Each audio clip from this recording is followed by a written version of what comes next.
বিভিন্ন জেলা থেকে অসহায় যুবক আমরা বিভিন্ন জেলা থেকে কষ্ট করে বিভিন্ন প্রতিকূলতার পরও আমরা গতকাল রাজপথে যেভাবে দেখিয়ে দিলাম, আমার মনে হয় কোনো বড় রাজনৈতিক মিছিল বা রাজনৈতিক সমাবেশকেও হার মানিয়ে দেবে গতকালকের মিছিল। মানে যদি প্রথমে দেখা হয় তার শেষ কোথায় আপনি তার দাঁড়াতে গেলে সামনের দিকে কী হচ্ছে আপনি জানতে পারবেন না। অনেকেই অসুস্থ, মানে হেঁটে, মানে প্রায় এইটা খুব কম সময়ের যায়, লংটা প্রসেশনটা খুব কম সময় হয়, কিন্তু গতকাল প্রায় 2.5-3 ঘন্টা কিন্তু লেগে গেছে। আমার তো কোমর থেকে নিচে ব্যথা হয়ে গেছিলো, মানে যেভাবে হাঁটতে হয়েছে প্রথম সামনে পিছনে।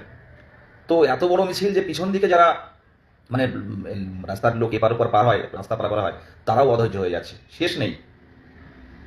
তো প্রত্যেকের বুকে কিন্তু একটা কষ্ট, সবাই কিন্তু কেউ আনন্দ করে রাজপথে আসে না, কেউ মজা করে ওই পুরুলিয়া থেকে হোক বা কোচবিহার থেকে হোক মজা করে কেউ কিন্তু রাজপথে আসে না, সারাটা রাত কিন্তু লোকাল কামরায় সময় কাটায় না। প্রত্যেকেই কিন্তু প্রত্যেকেরই পরিবার আছে, প্রত্যেকেই পরিবারের মুখে হাসি, নিজের স্বপ্ন পূরণের জন্য কিন্তু গতকাল এই মিছিলে কিন্তু সবাই হেঁটেছে। তো সেই জায়গায় দাঁড়িয়ে লক্ষ্য থেকে কিন্তু একটুও কিন্তু পিছু হচ্ছি না। আমাদের কিন্তু একটাই দাবি, যেহেতু অনেকদিন পর সরকারের সদিচ্ছা বা সরকারের সমস্যার কারণে এতদিন নিয়োগটা হয়নি, তো সেই জায়গায় দাঁড়িয়ে এবারে যে নিয়োগটা হবে প্রত্যেকেই যেন নিয়োগটা পায়, এটাই কিন্তু আমাদের প্রথম দাবি এবং শেষ দাবি। যারা এই দীর্ঘ পথ মিছিলে পায়ে হেঁটে অতিক্রম করলো, এমনকি যারা প্রতিবন্ধী ভাইয়েরা বা বোনেরা বা দিদিরা ছিলেন, তারাও কিন্তু বসেনি, একভাবে হেঁটে গেছে। সেই উত্তরবঙ্গের আদিত্য থেকে শুরু করে আমাদের পৃথ্বীরাজ, নদিয়ার পৃথ্বীরাজ থেকে শুরু করে তারা হাঁটতে পারে না, চলতে পারে না। যখন বলছি যে বাসে অটো গিয়ে বসো তোমরা, বলছে না দাদা, আমরা হয়তো ফিজিক্যালি হ্যান্ডিক্যাপ হতে পারি, কিন্তু মনের জোরটা আমাদের থেকে অনেক বেশি। হাঁটা শুরু করলো, দীর্ঘ পথ হাঁটলো। যে আমার শারীরিকভাবে দুর্বলতা হতে পারে, কিন্তু মানসিকভাবে কিন্তু আমরা অনেক তীক্ষ্ণ, অনেক প্রখর। আমাকে হাঁটতে দাও দাদা, বসবো না। তো এটাই লড়াই। এই অমিত এসে পুরুলিয়া থেকে লাইভ দেখছে, তারা মনে হয় বেশ কিছুক্ষণ আগে বাড়িতে ফিরলো, বা অনেকে উত্তরবঙ্গে থেকেও বেশ কিছুক্ষণ সাধারণ আগে ফিরলো, একটু কথা হলো। তো এইরকম আলাদা করে নাম আমার বলা সম্ভব না, যাদেরকে চিনি তাদের কথাই বলি। চেনা সবার, মানে সবাইকে চেনা সম্ভব নয়। তো এইরকম কিন্তু অনেকেই অজানা আছে, যাদের অনেকের বাড়ি নেই, অনেকের ঘরের চাল, বাড়িতে গিয়ে হয়তো কলকাতার রাজপথে ঘুরে গেছে, লড়াই করে গেছে, বাড়িতে গিয়ে সেই অভাব, যতক্ষণ আন্দোলনে ছিল ততক্ষণ ভালো ছিল, তারপর বাড়িতে গিয়ে আবার সেই অভাব, আবার সেই দুর্দশার মধ্যে পড়তে হয়। গতকালকে দীর্ঘক্ষণ আমি আপনার লাস্ট পর্যায়ে বক্তৃতাতে বলেছি সমস্ত কিছু, এখানে বিশেষ কিছু বলবো না। তবে আমরা ধারাবাহিক আন্দোলনটা চাইছি। এখন যে পরিস্থিতি আমরা দেখতে পাচ্ছি, কেন্দ্রীয় সরকার রাজ্য সরকারের সদিচ্ছা কতটা, বেকারত্ব বাড়ছে। গতদিনেও পড়ছিলাম একটা সংবাদপত্রে যে কী হারে বেকারত্বের হার। আগে যে ঢালাও নিয়োগগুলো হতো সেই নিয়োগগুলো কিন্তু দিন কিন্তু কমিয়ে ফেলা হচ্ছে। সেই জায়গায় দাঁড়িয়ে আমরা উত্তীর্ণরা যেভাবে আগুন জ্বালাতে পেরেছি কালকে প্রত্যেকজনের বুকে, রাজপথে থেকে যেভাবে প্রত্যেকের বুকে যে আগুনটা জ্বলছে 23 জেলা মিলে, সেই কোচবিহার আসানসোল থেকে শুরু করে 2 বর্ধমান থেকে শুরু করে পুরুলিয়া, বীরভূম, বাঁকুড়া থেকে শুরু করে 2 24 পরগনা, হাওড়া, হুগলি থেকে শুরু করে মালদা, মুর্শিদাবাদ থেকে শুরু করে কোচবিহার, জলপাইগুড়ি, কালিম্পং, দার্জিলিং থেকে শুরু করে প্রত্যেকটা জেলার উত্তীর্ণরা কিন্তু কাল রাজপথে নেমেছিল। কিন্তু যে অনুযায়ী আমাদের প্রচারে আসার কথা ছিল সেটা কিন্তু আসেনি। সাংবাদিকদের আরও কিন্তু, যেহেতু সংবাদপত্র একটা গণতন্ত্রের চতুর্থ স্তম্ভ বলে আমরা জানি, আরও শিখতে হবে সাংবাদিকদের। গতকালকের মিছিল মুখ্যমন্ত্রীর দৃষ্টি আকর্ষণের জন্য পুরুলিয়া থেকে ছৌ নাচানো হয়েছে, কিছু চ্যানেলে দিয়েছে, প্রত্যেকটা যথেষ্ট চ্যানেল হয়েছে, কিন্তু যে হারে আসার কথা, জানিয়ে সংবাদ হয়, জানিয়ে বিভিন্ন, আমরা ফেসবুকেও দেখি বিভিন্ন চ্যানেল যাদের নিয়ে আলোচনা করে, সমালোচনা করে, যেসব সব ফিল্ম কেন্দ্রিক একটা ফিল্ম স্টারটা কী করছে সেটা নিয়ে বেশি আলোচিত হয়। কিন্তু যারা আমরা বঞ্চিত, যারা আমরা বঞ্চনার শিকার, একটা ছেলে সে কোচবিহার থেকে আসছে সারাটা রাত জেগে, শুধুমাত্র ইউটিউবে দেখে, কোনো গ্রুপে নেই, কাউকে চেনে না, তার কষ্টটা কি কেউ কিন্তু তুলে ধরে না। দেখুন বিভিন্ন চ্যানেল ফেসবুকে বিভিন্ন সংবাদ দেয় বড় বড় আকারে, উত্তীর্ণদের কথা কিন্তু কেউ তোলে না, আর কোনো বিশিষ্টজন বলুন, বুদ্ধিজীবী বলুন, কেউ পাশে দাঁড়ায় না। গতকাল যে মিছিল আমরা করে দেখালাম, আমি বলতে পারি বড় বড় রাজনৈতিক দল সেটা পারবে না। উত্তীর্ণরা কিন্তু খেপেছে, ছাত্র আন্দোলন কিন্তু সামনের দিনে বড় আকারে ধারণ করবে। এই 2022 প্রাথমিকের উত্তীর্ণ পরিবার, এটা যে এদের কতটা কষ্ট, কতটা বঞ্চনার শিকার, আগামী দিনে কিন্তু এর ফল কিন্তু সবাইকে ভোগ করতে হবে। আর এই নির্দিষ্ট কোনো একটা এলাকা নয়, কিন্তু সারা পশ্চিমবঙ্গ জড়িয়ে আছে। সরকারের জানতে বাকি নেই, ইনফরমেশান সবাই নিয়ে যায় যে কারা আন্দোলন করছে। আমাদের মিছিল যেভাবে রানী রাসমণি বা ওখানে যেভাবে মানববন্ধন করে যেভাবে জাতীয় সঙ্গীত গাওয়া হলো, আমার মনে হয় কোনো সংবাদ চ্যানেল যদি সেখানে লাইভ করতে হয়, কোনো সাংবাদিক মিডিয়া যদি সেটা তুলে ধরতো ঠিকঠাক করে, আমার মনে হয় চোখের জল পড়তো সাধারণ মানুষের কাছে যাওয়ার ক্ষেত্রে কিন্তু একটা প্রতিবন্ধকতা তৈরি হয়েছে।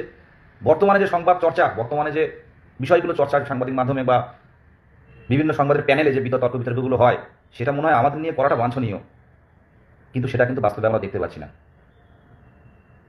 আজকে আমরা দাঁড়িয়ে আমাদের জাতীয় সঙ্গীত গাইলাম ধর্মতলায় মানববন্ধন করে, সুষ্ঠুভাবে স্বাভাবিকভাবে কোনো সমস্যা ছাড়াই একদম স্থির হয়ে চারিদিকে, কেউ হাঁটাচলা কেউ করেনি। এর আগে দেখেছেন কোথাও? এটাই হচ্ছে শিক্ষক, এটা হচ্ছে আগামী দিনের ভবিষ্যৎ। কথাটা কেন বলা হয় আগামী দিনে, মানে মানুষ তৈরির কারিগর। শিক্ষককে কেন বলা হয় সমাজ গড়ার কারিগর?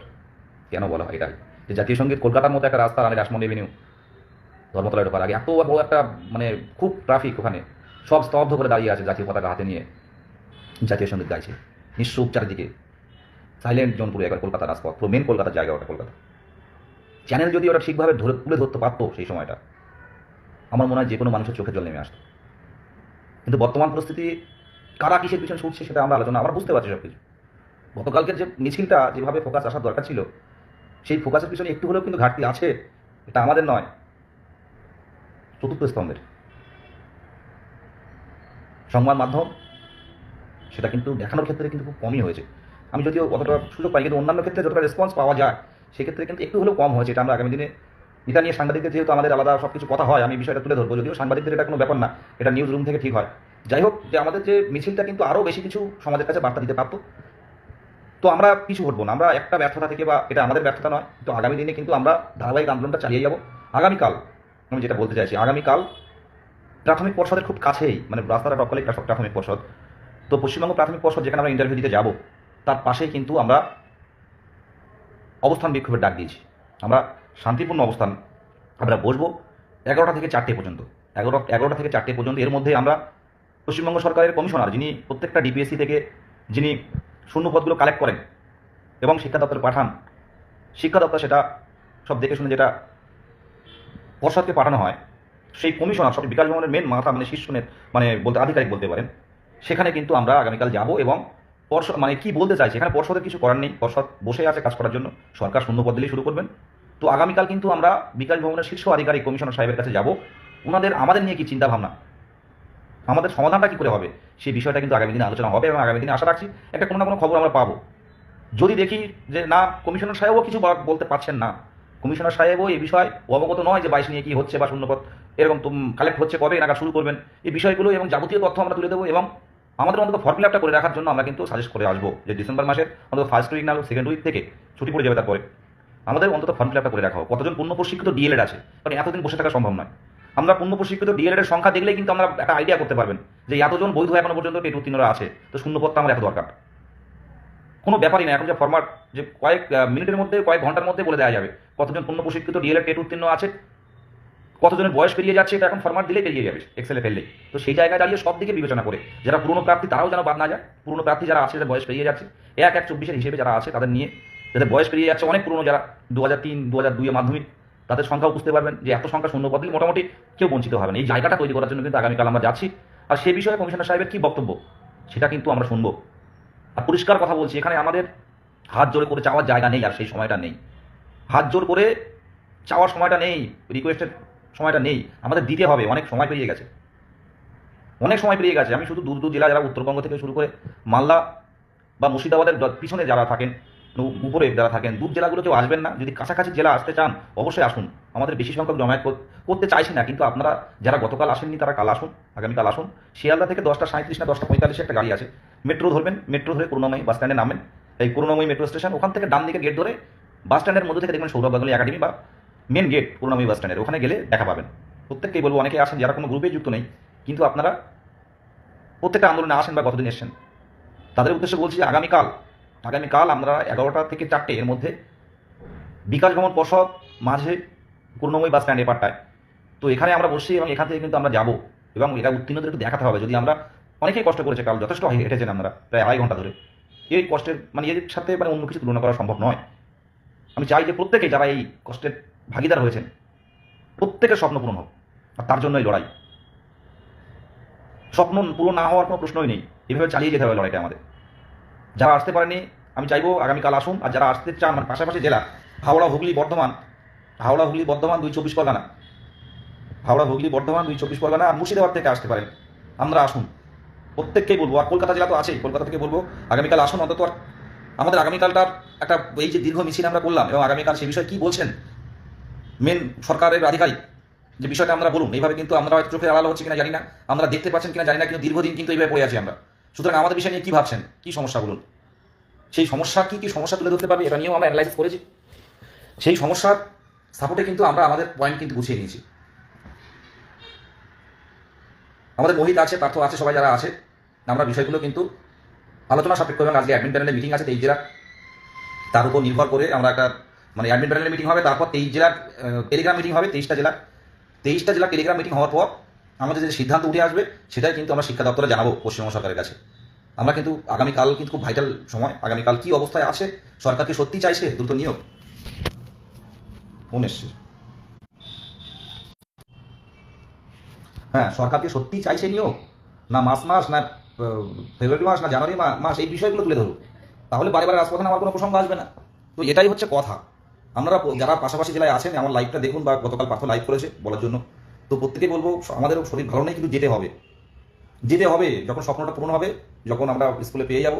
2017 সালে যেমন দেখলেন প্রত্যেকেই প্রচুর ক্যান্ডিডেট কিন্তু চাকরি পেয়ে গেছেন, প্রচুর ক্যান্ডিডেট 2017 যারা ছিল ম্যাক্সিমাম বেরিয়ে গেছেন। আমাদের বন্ধুরা, প্রচুর বন্ধুরা আছে যারা সব চাকরি পেয়ে গেছে, সব দেখছি বিভিন্নভাবে। তো আমরাও কিন্তু একদিন সফলতা অর্জন করবো, সেই জায়গাটা কিন্তু অনেক কাছাকাছি চলে এসছে। তো কেউ যাতে ডিপ্রাইভ না হয়, কেউ যাতে বঞ্চিত না হয়, সেই দিকটা লক্ষ্য রেখে কিন্তু এই লড়াই আমরা কিন্তু বাড়িতে করতে পারি। গতকাল এই মহামিছিল আমার তো কোমর থেকে নিচে পর্যন্ত ব্যথা হয়ে গেছিল প্রচণ্ড, পায়ে মানে পায়ের জয়েন্টে। তো তারপরে কী করবো, যেতে তো হবে, কালকে তো যেতেই হবে। এবং প্রত্যেকে বলবো পাশাপাশি জেলাগুলো আসুন, যারা একবার গতকাল এসেছেন আবারও আসুন। মুর্শিদাবাদের দূরে ভিড়টা দেখছে লাইভ, অনেক দূর সবাই এসে আছে কাল গতকাল, যে যেখান থেকে পেরেছে চলে এসছে। এটা কিন্তু আমাদের একটা একসাথে মানে সমবেত লড়াই বলতে পারে, এগুলো মনে থাকবে আগামী দিনে, হয়তো চাকরি পেয়ে যাবো আমরা। এবং এক এক সময় মনে পড়বে, মাথায় আসবে যে এরকম মিছিল করেছে, এখন সোশ্যাল মিডিয়ার যুগ, মাঝে মাঝে ফটো সামনে চলে আসবে।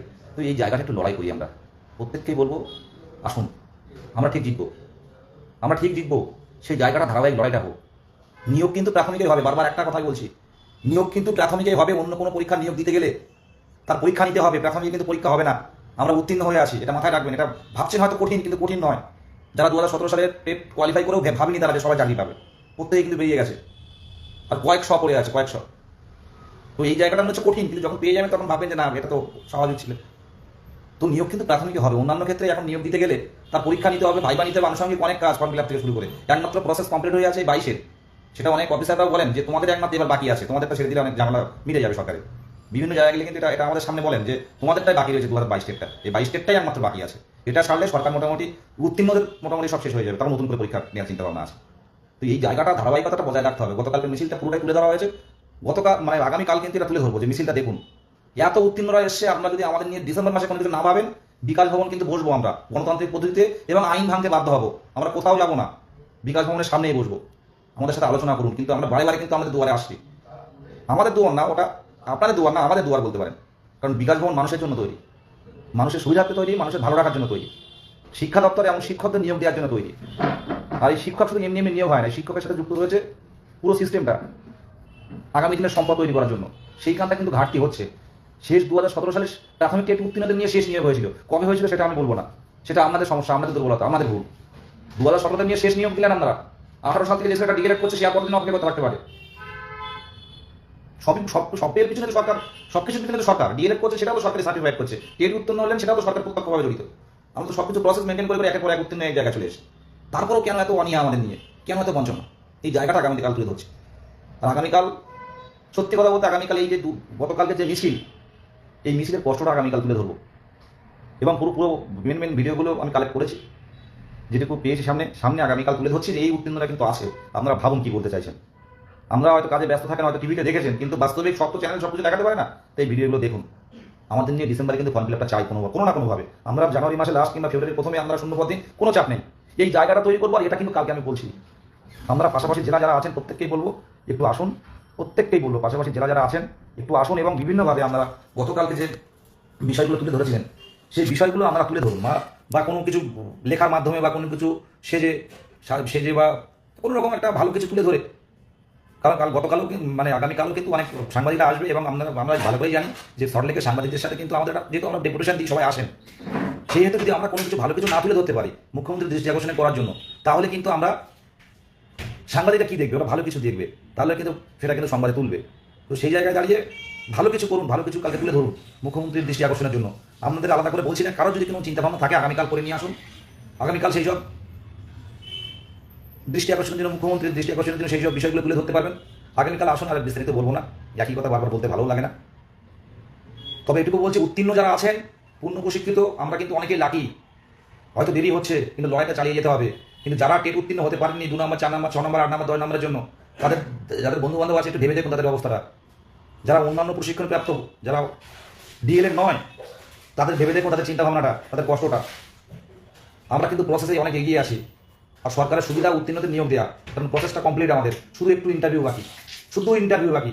সেটা 3 মাসের মধ্যে আমাদের সভাপতি মহাশয় কিন্তু 3 মাসের মধ্যে শেষ করে দেবেন। সকাল থেকে সন্ধ্যা পর্যন্ত ইন্টারভিউ হয় প্রত্যেকটা জেলার আমাদের এই এপিসি ভবনে।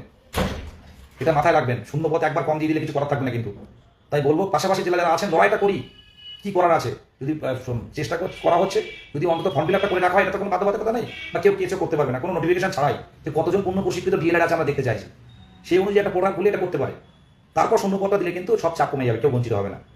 আর আমরা আন্দোলন করার ইচ্ছে নেই, এই মিছিল করার ইচ্ছে নেই, এই এত কিছু করার ইচ্ছে নেই, এটা আমাদের লক্ষ্য নয়। আমাদের লক্ষ্য শিক্ষার্থীদের সামনে যাওয়া, স্কুল ফিরে পাওয়া। কারণ একবার যারা আমরা এর মধ্যে ঢুকে গেছি, আমরা কিন্তু অন্যান্য দিকে যাচ্ছি না কোনোভাবে, যে এখান থেকে হয়তো কিছু হবে। কারণ বিগত দিনে আমরা দেখেছি নিয়োগ কিন্তু প্রাথমিকই হয়। আজকে পুরুলিয়া থেকে যে বোনেরা এসছে, তারা কোনো কলকাতার রাজপথে আসেনি, একসাথে ছিল তারা। রাতে আমি তখন 12টায় কল করেছি, তখন বললো যে আরামবাগ আছি, বিদেশ অমিতের কাছে কল করলাম পুরুলিয়া থেকে। ভাবতে পারছেন, তারা বাস ভাড়া করে, নিজে টাকা দিয়ে 500-600 টাকা দিয়ে বাস ভাড়া করে, তারা সারা রাত জেগে, ওইভাবে বলে সারা রাত ঘুম হয়নি, বাসে ঘুম হয়, রাস্তা খারাপ, ঢাকা হচ্ছে। তো অনেক বোনেরা এসছে, আর বোনেদের এই যে রাস্তাঘাটে আমরা এই রাত্রে নিয়ে আসছি, কত সমস্যা বলুন তো। একটা বাড়ি বাইরে থেকে বেরোলে সারা রাত সারাদিন যদি কেউ বাসে থাকে, অনেক রকম আমরা ছেলেরা কোনো সমস্যা হয় না, কষ্ট হয়ে করতে পারে, কিন্তু বোনেরা বাচ্চা বাচ্চা মানে বোনেরা বা দিদিরা যারা এসে কলকাতার রাস্তাতে কোনো জার্নি করেনি, তারা বাসে বমি করেছে অনেকের। বলুন তো এই কষ্টগুলো পুরুলিয়া থেকে এসে ঠান্ডা কেন আসতে হবে? এই জায়গাটার জন্যই কিন্তু লড়াই। আগামীকাল আসুন, প্রত্যেককে নতুন করে একই কথা বলবো না, প্রত্যেকে এগুলো একদম মন থেকে বলছি, এই টাইমটা একটু লড়াইটা করে দিন। আমরা বঞ্চনার শিকার, আজকে দেখতে পাচ্ছি আমরা পুরোপুরি সংবাদ মাধ্যম কি আমাদের সামনে তুলে দিচ্ছে, যে রাজনৈতিক দল, গণতান্ত্রিক সিস্টেম। এখন আলোচ্য বিষয়টা কি? শিক্ষা ছাড়া উপায় নেই, বারবার একটা কথা কেউ শুনছে না। শিক্ষা ছাড়া কিন্তু উপায় নেই, শিক্ষা ছাড়া উপায় নেই, সব কিছুর মূলে কিন্তু শিক্ষা। আমাদের মধ্যে শিক্ষা না থাকলে কিন্তু আমরা অসামাজিক কাজ জড়িয়ে পড়বো, যেটা সমাজের পক্ষে হানিকারক। এলিমেন্টারি এডুকেশনটা কেন কেউ একটু পড়বেন, বাইরে কিছু পড়তে সুযোগ পান। উন্নত দেশগুলো কীভাবে এলিমেন্টারি এডুকেশনটাকে, একদম উন্নত দেশ কেন, আমাদের অন্যান্য রাজ্যেও কিন্তু এলিমেন্টারি এডুকেশনটা কিন্তু জোর দিচ্ছে, যে এখানে আমাদের কাছে লাগলে হবে না। কারণ শিশুরা কিন্তু ওরা বলে বোঝাতে পারে না যে ওরা কী চাইছে, ওরা কতটা চাইছে। তাই পূর্ণ প্রশিক্ষিত এই ডিএলএড ট্রেনিং, বিএড ট্রেনিং চলে এলো আবার ফোন।